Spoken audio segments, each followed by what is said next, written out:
Assalomu alaykum. Kuni kecha prezidentimiz tomonidan narkotiklarning noqonuniy muomalasi uchun javobgarlikni kuchaytirish to'g'risidagi o'ta muhim qonun qabul qilindi.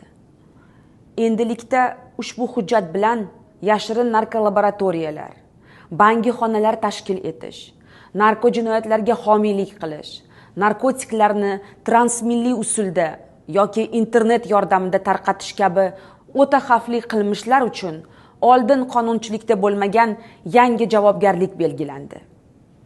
Endi bu kabi jinoyatlarga qo'l urgan fuqarolarga 20 yilgacha ozodlikdan mahrum qilish jazosi beriladi.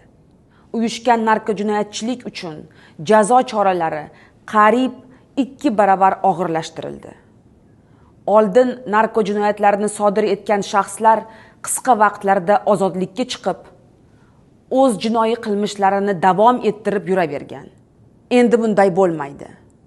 Yangi qonunga ko'ra, narko jinoyatlarini sodir etgan shaxslar muddatidan oldin ozodlikka chiqarilmaydi. Ya'ni ular jazoni to'liq o'taydi.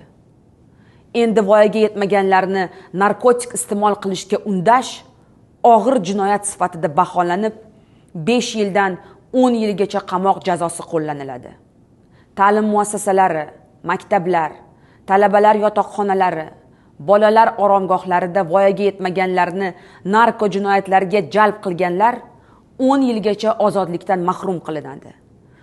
Bu hujjat faqat jinoyatchilarni jazolash uchun emas, balki xalqimiz salomatligi va genofondini himoya qilish, yoshlarimizni fojiali yo'ldan asrab qolishga qaratilgan qonundir.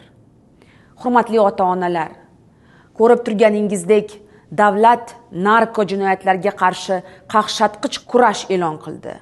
Bugun prezident administratsiyasi qoshida narkotiklarga qarshi respublika maxsus ishchi guruhi faol ishlayapti. Narko laboratoriyalar, uyushgan narko jinoiy guruhlar yo'q qilinmoqda. Lekin ushbu kurash sizning yordamingizsiz bo'lmaydi. Fursatdan foydalanib har biringizni farzandlaringiz hayotiga befarq bo'lmaslikka, ushbu kurashda davlatga yordamchi va tayanch bo'lishga chaqirib qolaman.